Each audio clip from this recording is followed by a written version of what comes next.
Hey, it's Claire here, and welcome to day 3 of our 7-day course where I am teaching you how to start an interior design or architecture business completely from scratch. So this is a live build, like a live walkthrough basically, day by day, and we are working through all of the things that you can see here each day of the course. So we are up to day 3. So today we're going to be looking at this list of things, which is legal and risk protection. Sounds really boring, but it's actually really important. And if you haven't been through the other 2 days, don't start with this video. Make sure you go back to day 1 and 2 because this is sort of a sequential program and we're building on the foundational steps day by day. So the best place to, you might be watching this on YouTube, but the best place to actually go through this course is actually in my free community for designers. So this community has a classroom area, and this is where the 7-day free course is hosted. And if you come into the community, instead of just watching it here on YouTube, you can actually download the Notion dashboard that I've prepared that comes along with the program, and it has lots of links to, other articles and resources, but it's also a chance for you to follow along with the checklist and check everything off. So we go through how to set that up and do everything in the start video that comes with the program. So just go into the free community. The link below is the link for that is below in the description box here, and you can just come through and sequentially work through the course. Obviously, I'm just filming the course as we go, so I have most things set to draft at the moment, but once you start working through the course, it will all be live, and if you're watching this after I've recorded it all, it'll obviously all be live.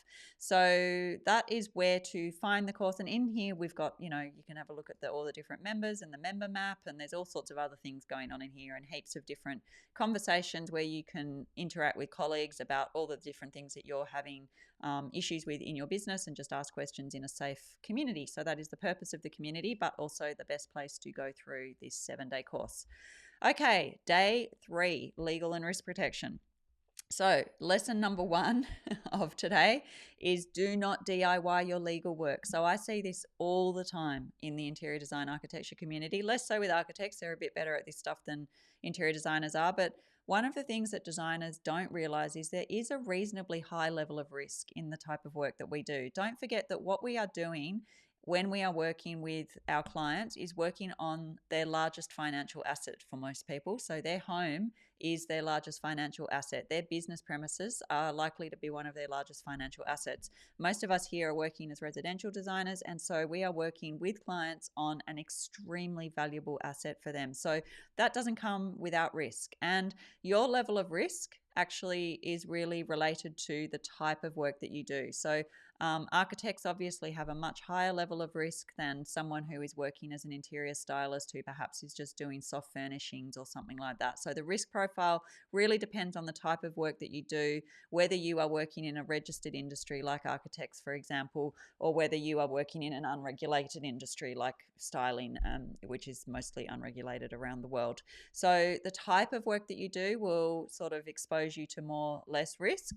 But one of the things that most people don't realize, most designers don't realize, is that actually there is a reasonably large amount of risk in what you do. So I wrote a little article a while ago about what I did when I first started, which was make all of the mistakes that probably many of you are making. Like I felt really silly about going and seeing a lawyer because I felt like I was so new in business, and this lawyer was going to laugh at me and think that I was really silly because I didn't have a real business, and what was I doing going to a lawyer asking them to make a contract for client work and all of these things. And the thing is that you don't realize that actually the lawyers will be quite happy with you for doing that early on, because you really end up like setting yourself up, like we've talked in the other few days, professionally for the type of work that you're going to be doing and for the assets that you're going to be working on for your clients. So lawyers won't think that you're silly for doing that. I was embarrassed to do it. So please learn from my story, read my story, and read, my tips there. The other thing that I've shared here is this article that I wrote on the legal side of running a design business. So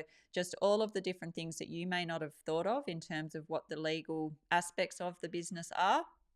And so you might just get some information in there that you haven't thought about as well. So again, these are all in the links that you can get when you join the class, you join the free community and jump into the classroom area. So that's the benefit of doing it over there. So they're my sort of like little learner stories as to start out today. So with that in mind, And as I spoke about in our very first lesson, there is going to be some startup costs for you to start a business. And luckily, in a service-based business like interior design, architecture, landscape design, the sorts of things that we do, there aren't a huge amount of startup costs. However, as I said the other day, interior designers sometimes do have some money to spend on setting their business up, and they spend that money on all the wrong things, like hiring someone to make a pretty website for you. We are going to make a pretty website on day 5, but we are going to do it basically for free, maybe for a few $100s, not for $10,000. So I would rather you put the thousands that you may have put aside for starting your business, which is what you will need realistically, towards hiring a lawyer and getting your legal documents and just some good legal advice on the risk profile that you have and the type of work that you're doing. And they can give you some good advice on what you should be looking out for and all of those sorts of things. In addition, they can help you prepare your legal documents so that they are all ready, so that when you do start working with clients, you've got those ready to go. So in particular, the important ones are to have a client agreement or a contract that you send out with clients. This is different to a fee proposal. So your fee proposal comes first. You would send that out. You don't need a lawyer to put together your fee proposal. Some will help you do that anyway, but you don't need a lawyer to do that. I don't bother getting them to pay for that. So I have fee proposal templates that you can use. They're very high converting, by the way. Lots of people get their job straight away once they send my fee proposal out. So you can get that in my shop, or we set that up in week 5, step by step, in my business bootcamp program, which is my paid business implementation program.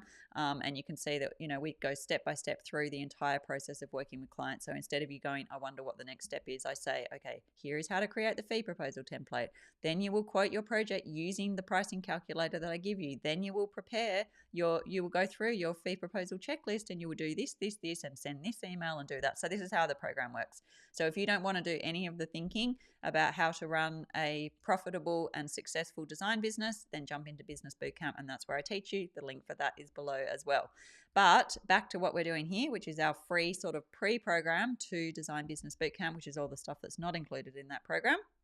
We will get our lawyer to put together the client agreement or the contract. We will also get them to do a privacy policy, which is very important for your website and for data collection, especially on websites and through email lists and that sort of thing, website terms and conditions, and very importantly, a disclaimer that you can use on your drawing. So this is critical that you have a very clear, legally approved disclaimer that covers you when you are sending your design documentation out, because you don't want to be held liable for all sorts of things that can go wrong with design documentation. So make sure that you have had something that has been approved by your lawyer that you can write and include and copy and paste into every single page of your documentation that you send out to clients, or that might be used for build purposes. The basics of that is that you are designing for design intent only, not for construction purposes or for your well, it really depends on the type of work you do again. So you need to speak with your lawyer about the type of work that you do. Architecture, obviously different to styling, different to interior design,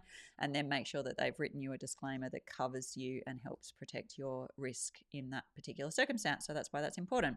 So they're the sorts of things that you will go through with a lawyer, and that will cost, as I said, a number of thousands of dollars. It really depends on the lawyer, but that's the sort of thing that you can anticipate spending, but you will be very, very happy that you have done it. And also make sure that you work with a lawyer who has experience in the interior design industry.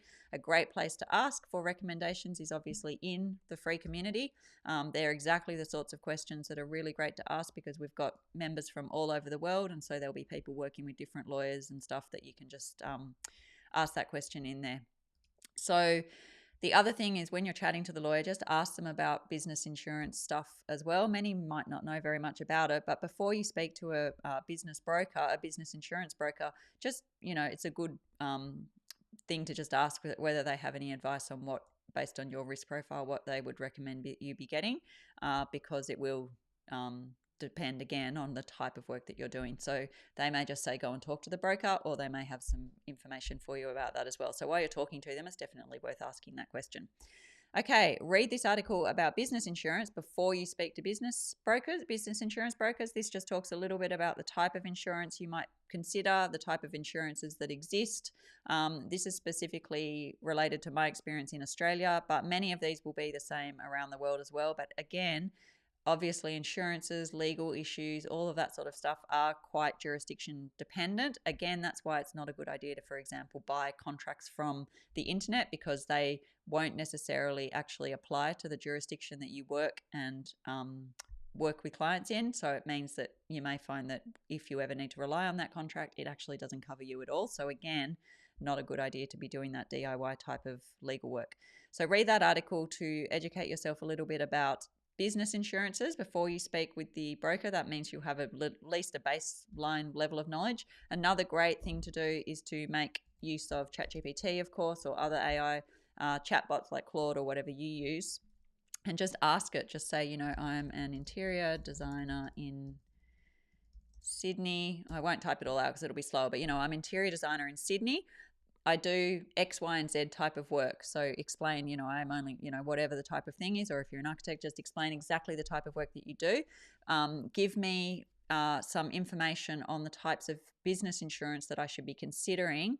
I'm about to go and speak with some business insurance brokers, and I would like to be a little bit more informed before I go and speak with them so that I understand what they're going to be offering me and I can make better informed decisions. So something like that. And that will give you quite good information in return in terms of some baseline information that you can then at least feel a little bit more educated before you go. Because I have to admit that the business insurance brokers can be a bit like spammy, salesy. They do want to sell you insurance. So they will try and sell you everything, obviously. So it's really up to you to then educate yourself, maybe talk with your lawyer, but also just think carefully about, okay, they're trying to offer me X insurance. Do I actually need that, or is that a real risk, or am I prepared to take on that risk? Because some will be optional. Some insurance is compulsory, some is optional. You obviously have to take out the compulsory insurances that you have to do. But for the optional ones, it's really up to you and the level of tolerance you have over whatever risk that insurance is covering.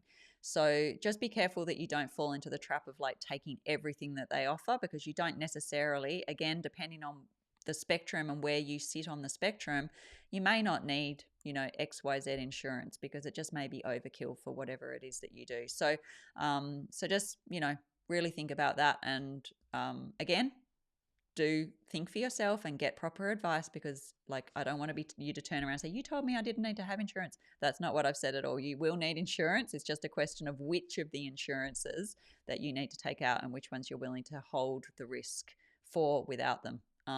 You may just you might be low risk and like to just take all of them. It's totally up to you and your level of risk tolerance.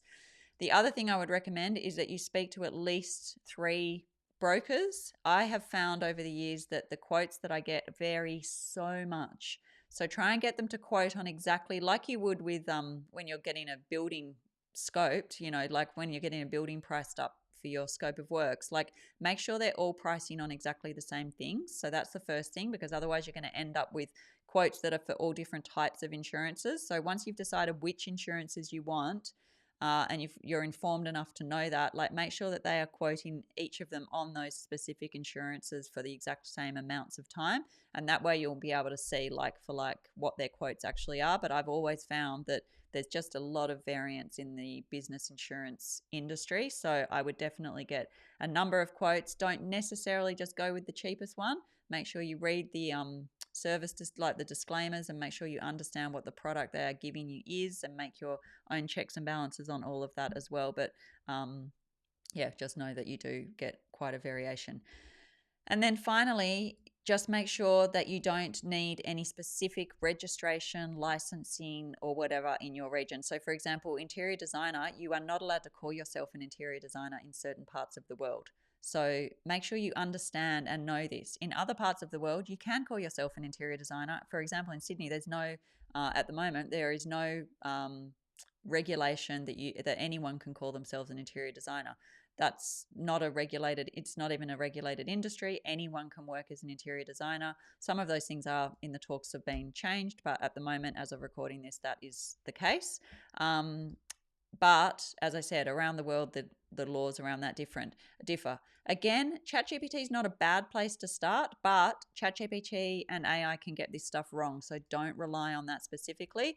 A lawyer in your jurisdiction should know. So again, that's a good thing for you to talk with a lawyer about in terms of just asking them, am I meant to be regulated or whatever? But you should generally, if you're working in the industry, know already whether you are meant to be licensed or registered in order to work as a specific specialist, I guess we'll call it a professional. So make sure that you have all of those licensing and registration requirements for your region. Obviously, architects, again, most of you are licensed and you have specific, laws overseeing your work, and you also have to do CPD and all of those professional standard requirements. So, architects are generally way more on top of this stuff than interior designers are, but interior designers are becoming a way more regulated industry around the world, and it's really important that you are up to date with what you need to do. So that is day 3, legal and risk protection. So the main message: get a lawyer and get some advice and get your legal documents, and educate yourself. Maybe use ChatGPT to educate yourself a bit about the business insurances that you need in your jurisdiction, and then go and talk with at least 3 different business insurance brokers to get quotes, and then follow through with the rest of the checklist that we've done there, and you will be ready to go for day 4, where we're going to be looking at your branding and identity. Now, that is somewhere that you guys often, or lots of designers often, get stuck for weeks on end. So we're going to do it in a day or in a few, like not even any time at all. So we're going to get it done, get it out there, and not worry too much. We are going to keep moving with this process, because all of these tasks can take you as much or as little time as you want them to. And lots of people faff around with these tasks instead of doing exactly what should be happening, which is getting out into the world and trying to find clients. Because you could spend 6 months doing this stuff if you want, and then you get to the end of the 6 months and find actually nobody is interested in your design services. So we need to get all this stuff up and running ASAP, and then we need to get out into the world and actually start finding clients. And by the way, another plug for bootcamp, that's exactly what we do in bootcamp. So we do daily lead generation. I give you exact tasks to follow. You can see every single day you have a content task and an outreach task, and I tell you what to do. Today you will be creating this. Today you will be sending this. Today you will be adding 20 contacts to your partnership, and I tell you how to do that and where to find them. So you will not be able to not end up, if you have a service that people actually want, by the end of bootcamp, you will not be able to not end up without clients, because you will be doing so much lead generation that you won't be able to help but have clients by the end. So anyway, that's bootcamp. We will continue with our free course, which is the lead into bootcamp, tomorrow with day 4 with the branding and identity day. But get through your legal and risk protection work today, and we can move on with that tomorrow. Hopefully that's helpful, and I'll catch you then. Bye.